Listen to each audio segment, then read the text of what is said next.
Restez, ça va être intéressant ce qu'on va raconter. Donc, je suis Hélène Francisque.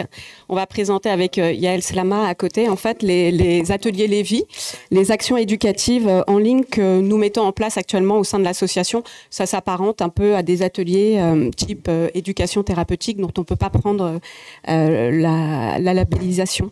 On va faire évoluer notre présentation de cette façon, déjà de dire pourquoi on met en place ces ateliers. Vous allez voir que ça va faire un peu résonance à pas mal de messages qui ont été évoqués au sein des présentations, à qui on propose ces actions, qu'est-ce que c'est très exactement et concrètement, et puis aussi de vous parler des premiers retours d'expérience qu'on a eu la chance d'avoir puisqu'on a lancé un groupe pilote.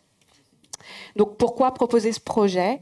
On a vu, on le sait déjà tous, que la maladie à corps de Lévy, c'est une pathologie qui est complexe, à la fois dans le diagnostic, dans la prise en charge ou prise en soins médicale, paramédicale, du fait qu'il y a une combinaison multiple de symptômes qui sont de nature différente, cognitifs, moteurs, neuropsychiatriques, neurovégétatifs, neurosensoriels. Rien que cette combinaison rend les symptômes éprouvants. Parfois même, il y a des symptômes qui sont relativement déroutants.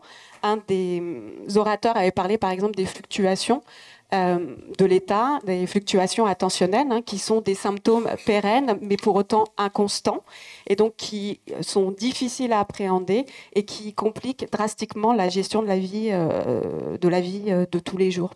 Donc tous ces éléments-là, ces combinaisons, ces symptômes aussi plus particuliers qu'on retrouve dans la maladie à corps de Lévy, peuvent aussi contribuer au fait que, il y a une moins bonne connaissance de la maladie, des professionnels, effectivement, et des professionnels vis-à-vis des personnes concernées, donc des personnes malades et des aidants. Pourtant, je crois qu'on serait tous d'accord, si on discutait, de dire que pour pouvoir...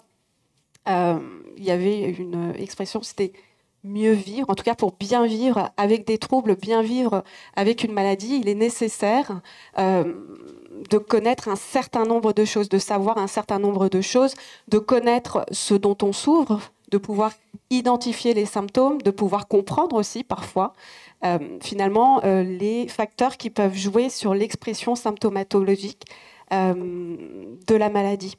C'est nécessaire parce que ça permet effectivement de pouvoir mettre en place des adaptations, d'opérationnaliser, d'optimiser des adaptations efficaces pour faire face, de pouvoir développer aussi finalement une meilleure gestion des symptômes dans la vie quotidienne, de pouvoir aussi se prémunir, de pouvoir faire de la prévention des complications possibles qu'on retrouve dans la maladie à corps de Lévy, et puis d'essayer de continuer son expérience de vie avec la maladie, d'avoir le meilleur équilibre avec une qualité de vie satisfaisante avec la maladie, de viser la meilleure autonomie possible en tenant compte des symptômes.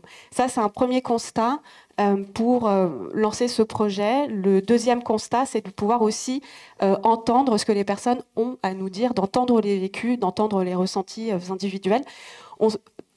On sait bien que les vécus, finalement, vont moduler la manière dont est perçue la maladie, la manière dont on se perçoit soit avec la maladie, dont on se perçoit soit malade, ce qui retentit finalement sur la manière dont on va s'adapter sur la maladie. Donc, par exemple, entendre les vécus, c'est pouvoir aussi savoir comment gérer émotionnellement les périodes de souffrance, de grande souffrance. La maladie se vit de manière unique et de prendre en compte... on parlait de recettes tout à l'heure, enfin pas de recettes, mais je me perds, j'ai plus le terme, mais de pouvoir prendre en compte ses vécus et ses ressentis personnels va permettre de pouvoir mettre des adaptations sur des besoins qui sont très spécifiques, ce qui va rendre ces adaptations beaucoup plus pertinentes, ce qui permet aussi de prendre conscience pour les personnes qu'elles disposent d'un certain nombre de ressources assez fortes pour s'adapter à la maladie.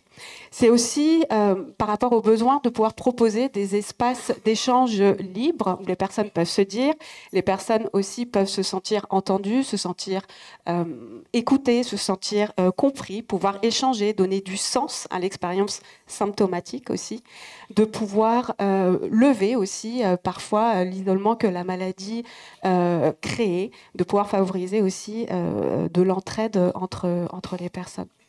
Et troisième constat qui nous a amené à proposer ces ateliers Lévy, c'est sur la base des retours qu'on avait sur les groupes de parole, qu'on appelle les cafés Lévy au sein de l'association, où on entend les échanges des personnes, les échanges sur les envies, sur les besoins, et aussi sur les stratégies qui sont mises en place, des stratégies activement mises en place par les personnes, des stratégies fonctionnelles mises en place par les personnes, des stratégies efficaces et qui paradoxalement ne sont pas identifiées par les personnes comme étant des stratégies efficaces, des stratégies fonctionnelles, mais plutôt des choses mises en place par dépit.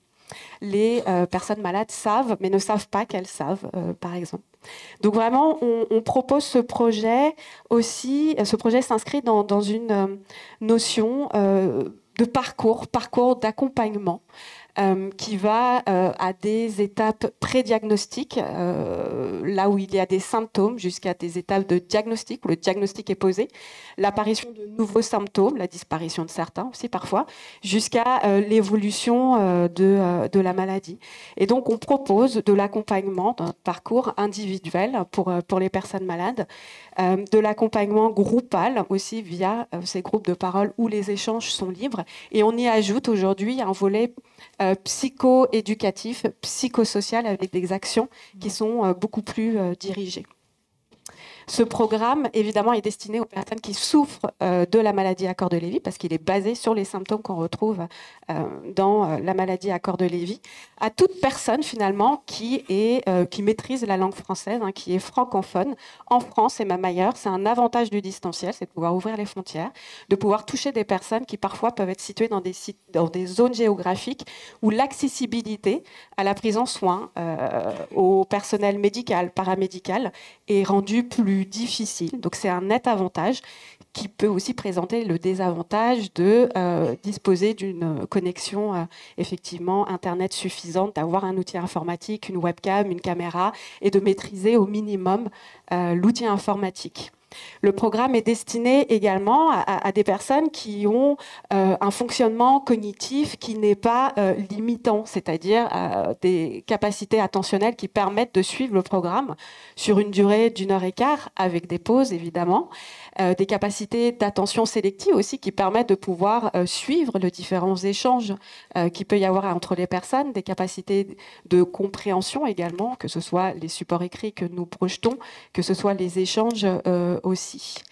Ce programme, les personnes pourront s'inscrire d'elles-mêmes, les proches pourront inscrire aussi finalement leurs proches malades, mais ça ne vise pas à répondre à la demande des aidants.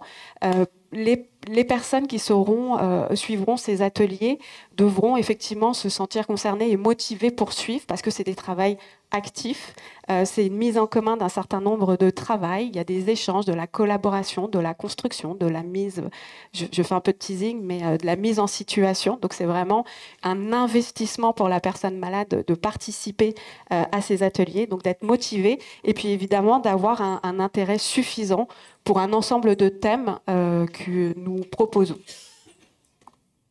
Donc maintenant, je vais vous expliquer concrètement ce que c'est les ateliers Lévy. Donc je vais essayer de vous donner une image vraiment concrète, en vous donnant des exemples sur ce qu'on propose dans les ateliers Lévy et comment on les a conçus. Donc vous avez compris que ça venait en fait, l'idée est venue des cafés Lévy, des groupes de parole, où on s'est dit qu'il faut construire quelque chose d'un peu plus concret, quelque chose pour lesquels on va aider les malades à apprendre à vivre avec la maladie le plus sainement possible, les aider à préserver leur qualité de vie, mais de façon plus spécifique. Là, tout au long de la journée, on a vraiment beaucoup parlé de psychoéducation, de l'importance de comprendre ces symptômes. Et donc du coup, c'est vraiment un des objectifs spécifiques. Comprendre ces symptômes, et également les personnes malades ont des ressources, sont pleins de stratégies, et on vient aussi les pointer et leur faire prendre conscience du fait qu'ils ont des stratégies, et on vient les renforcer. On va aussi les aider à acquérir et à développer d'autres stratégies adaptatives et fonctionnelles pour gérer activement leur vie avec la maladie. Et on a un dernier point spécifique, c'est que le fait qu'il y ait cette dynamique de groupe justement ces ateliers, on vise aussi à les faire collaborer, à les faire construire ensemble, partager leurs ressentis, et ça a vraiment un fort soutien social pour pour les personnes malades. Donc, comment ça s'organise? C'est en 1h30, il y a 10 minutes de pause au milieu. Donc, c'est un groupe de 4 à 8 personnes et il y a vraiment une co-animation entre 2 psychologues et une interactivité avec le groupe. Ce n'est pas une information descendante où on va venir donner de l'info, c'est vraiment, on va partir d'un matériel et il va y avoir une interactivité. Comme l'a dit Hélène, il faut un intérêt pour les sujets, donc du coup, ça va être à la carte. Si, par exemple, j'ai la maladie à corps de Lévy, je n'ai pas d'hallucination, je ne vais pas forcément choisir le module hallucination. Je choisirai plutôt le module fluctuation qui me parle le plus. Donc, il y a une procédure qui est adaptée en fait au distanciel. Donc, finalement, c'est quelque chose aussi qui va être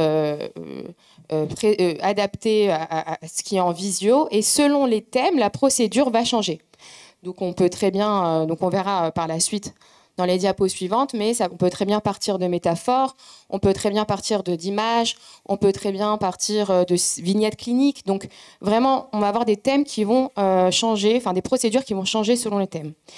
Quoi qu'il arrive, dans tous les ateliers Lévy, on va apprendre quelque chose, il y aura de la psychoéducation et on va partager. Il y aura du partage forcément.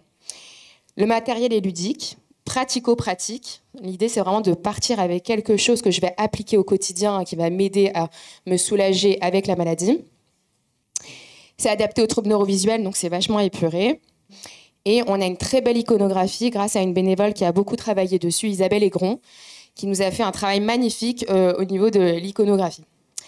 Il y a vraiment une co-construction. Il y a un travail qui est en commun avec les participants, les neuropsychologues. Et en fait, on a créé un petit groupe pilote de patients qui sont venus assister à ces ateliers Lévy, qui ont été là en critique et qui ont pu nous aider à ajuster notre matériel.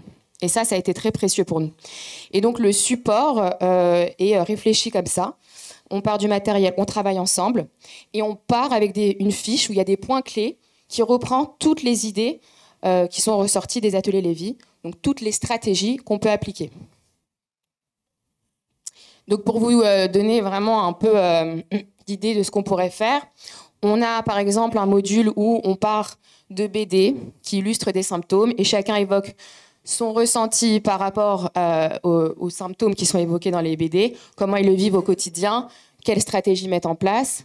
Des cartes, par exemple, on peut faire un jeu de cartes où on va choisir des cartes qui nous parlent le plus comme stratégie développée autour de ces cartes-là. On peut partir d'une photo, donc photo-langage.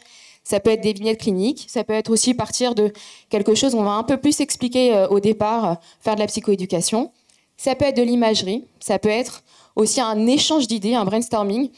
Ça peut être vraiment des mises en situation où on fait comme si qu'on était dans la situation problématique et on travaille ensemble pour la résoudre.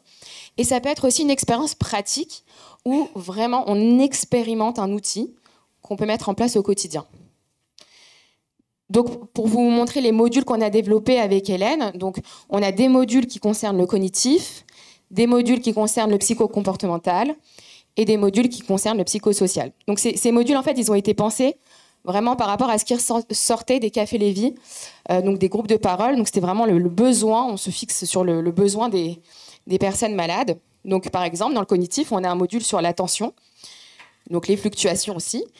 Sur les fonctions exécutives, je m'organise. Sur, par exemple, tout ce qui est neurovisuel, mon cerveau a besoin de lunettes, la mémoire, le langage, l'orientation temporo-spatiale. Concernant le psychocomportemental, on a un module sur l'anxiété que je vais vraiment vous détailler par la suite. Un module sur la dépression qu'on a appelé le cycle infernal, sur l'irritabilité, sur l'hallucination, sur la fatigue, le sommeil.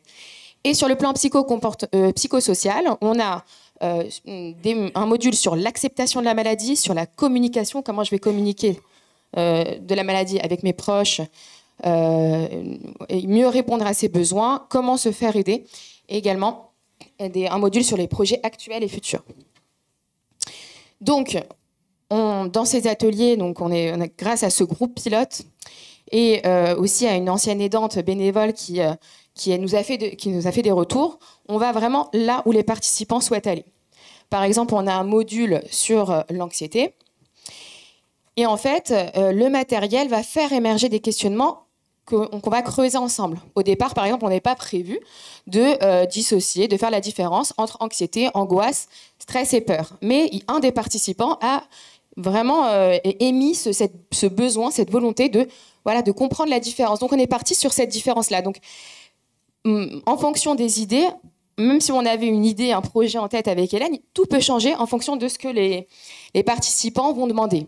Donc il y a aussi, quelque chose qui est impressionnant dans les ateliers Lévy, c'est qu'on est organisé avec Hélène, on veut d'abord partager le ressenti et ensuite parler des stratégies, mais parfois les stratégies émergent très rapidement, même si on ne les attend pas par les patients. Donc en fait, il y a vraiment beaucoup d'interactions.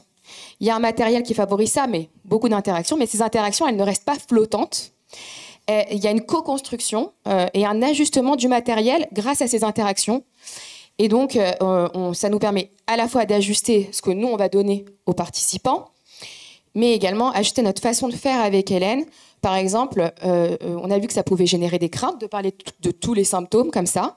Et un des participants a indiqué, vous devez insister sur le fait que chacun peut avoir des symptômes différents. Et donc, ça modifie le matériel en soi et ça modifie ce qu'on va donner en termes de fiches points clés. Donc, je vais finir pour qu'est-ce que les ateliers Lévy, cette partie-là, en vous expliquant le squelette d'une séance qu'on a proposée aux participants qui s'appelle « Plonger au cœur de l'anxiété ». Donc, vous imaginez que vous êtes dans un atelier Lévy, ça dure 1h30. Et en fait, finalement, le module de l'anxiété est tellement important qu'on a décidé de créer 2 modules sur l'anxiété. Donc, première partie du module, on présente une métaphore d'une première plongée sous-marine et toute l'anxiété que ça pourrait représenter. Et on demande aux participants s'ils arrivent, eux, à faire le parallèle entre une première plongée sous-marine et l'annonce, par exemple, diagnostic de la maladie à Lévy, les différents moments de la maladie. Et en fait, à travers cette métaphore, est-ce qu'ils arrivent à évoquer leur anxiété au cours de la maladie? Et très vite, on a ce parallèle qui est fait. Les malades arrivent à parler de leur anxiété, soit indirectement en évoquant la métaphore, soit directement en partageant leur propre ressenti. On partage toutes nos interactions. Donc on évoque, en faisant un brainstorming, des facteurs personnels de stress, les ressources et les stratégies qui arrivent très vite de chacun pour apaiser l'anxiété. Et nous, on vient avec Hélène amener des moyens supplémentaires possibles à envisager pour atténuer l'anxiété. Deuxième module, on va faire de la psychoéducation.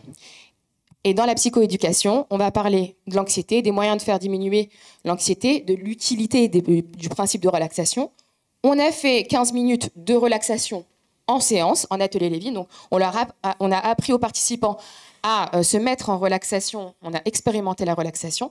On a enregistré l'audio de la relaxation et on leur a donné cet audio qu'ils peuvent appliquer au quotidien dans leur vie pour faire descendre l'anxiété, en plus des fiches sur les stratégies qui sont les stratégies qui ont été évoquées par les participants et qu'on a alimentées avec Hélène. Donc voilà, ils repartent avec ce matériel concret qu'ils peuvent appliquer au quotidien.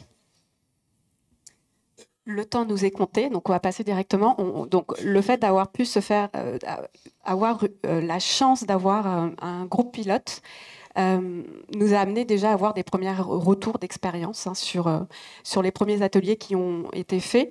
Les premiers retours, se dessinent un peu des bénéfices sur le volet de l'accompagnement.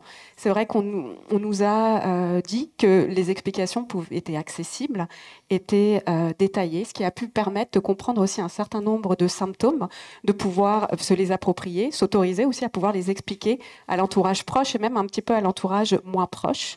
Ça a permis également que pour les personnes de percevoir, de voir, de reconnaître qu'ils utilisaient tout un tas de stratégies qui étaient efficaces et de pouvoir se sentir finalement optimistes, à pouvoir les pérenniser, continuer à les utiliser finalement à l'avenir. Et puis ça a permis aussi de pouvoir discuter très franchement de certains symptômes, de les ramener dans le domaine de l'acceptable, de dédramatiser un vécu de ces symptômes qui pouvaient être partagés ou parfois d'en identifier les points différents. L'autre volet, c'est sur celui du lien social. Effectivement, c'est des échanges qui ont amené finalement à construire une identité, on va dire, de groupe, une bulle de grands optimistes, de beaucoup d'espoir avec beaucoup d'humour, tout en travaillant. un espace de soutien émotionnel. Il y a quelque chose aussi de très intéressant qui a pu être dit, et je pense qu'il est un point très important pour toute la journée.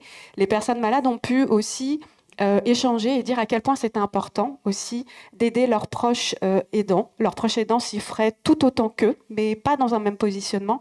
Et que face à ça, il fallait les aider finalement à pouvoir les aider eux-mêmes en discutant de la maladie, en discutant des besoins, ce dont ils souffrent, de pouvoir apprendre à communiquer dessus et voire même de pouvoir parler de l'avenir pour aider son proche aidant à ce qu'il aide les personnes malades.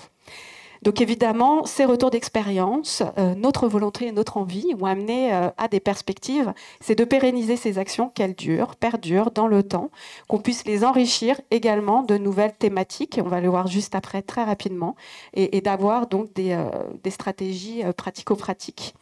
Donc, comme le temps est contraint, je vais rester sur les perspectives. Donc, on disait d'enrichir les thématiques. Effectivement, il nous a été rapporté le besoin, par exemple, de discuter, de faire un atelier sur la dysautonomie, des troubles sexuels dans la maladie à Cordes-Lévy, voire même des troubles moteurs, effectivement, des thèmes que nous n'avions pas élaborés auparavant. Voilà, je pense qu'on est dans les temps.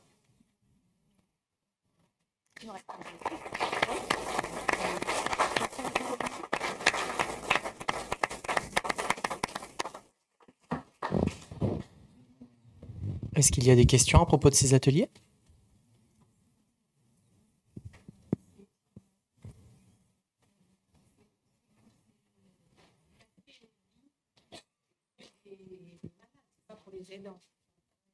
C'est pour les malades, c'est pas pour les aidants. C'est bizarre. Alors, en fait, c'est une très bonne remarque. En fait, on a fait ces ateliers Lévy aussi avec une aidante bénévole qui était là en observatrice et qui était critique aussi. Donc, il y avait les personnes malades, les participants, le groupe pilote qui critiquait et l'aidante bénévole. Et à la fin des ateliers Lévy, elle a dit « Maintenant, il faut qu'on fasse ça pour les aidants ». Et c'est un projet qui est en train de se construire actuellement. Donc, on va proposer également un format similaire, mais qui va répondre un peu plus aux besoins des aidants par rapport aux thématiques. Donc, on est en train de le créer et je pense qu'il faut travailler aussi bien avec les personnes malades qu'avec les aidants. On ne peut pas travailler avec ou l'un ou l'autre. Il faut que les deux soient en phase avec la compréhension, la psychoéducation de la maladie et l'acquisition de stratégies concrètes pour bien vivre avec la maladie. Mais en attendant, on a la formation des aidants. Qu'on a au sein de l'association, qui se décline plusieurs fois durant l'année. Donc, des actions un peu plus dirigées. Pardon. Alors moi, contrairement à madame, je trouve que c'est une très bonne idée. Mais parce que je trouve qu'au contraire, je pense que nous avons beaucoup de patients qui ont besoin de ça, et en particulier les patients au stade prodromal, au stade léger de la maladie, qui ont plein de questions. Et je m'interrogeais par contre, donc vous allez commencer, et j'aurais deux choses. Un, comment ils font pratiquement pour vous contacter, parce que ça c'est important pour nous. Et deux, quelles difficultés vous imaginez pour le distanciel, parce que est-ce que vous pensez qu'il va y avoir des difficultés particulières, parce que c'est l'originalité de la 2MCL qui fait tout en distanciel, ce qui permet de toucher l'ensemble finalement de la population francophone. Comment vous voyez les choses de ce point de vue-là ?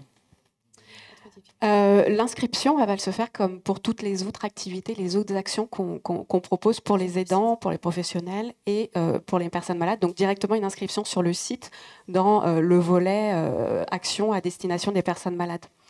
En ce qui concerne le distanciel, la question du distanciel, on a vraiment beaucoup réfléchi avec Yael et Isabelle Aigron pour que ce matériel se prête au distanciel. Et il se prête, pour l'instant, parfaitement au distanciel. On a essayé d'éliminer un peu tout ce qui pourrait y avoir un retentissement sur la bonne perception visuelle, par exemple. Donc, on a des visuels qui sont assez épurés. On va avoir des mises en situation où on va utiliser de l'imagerie.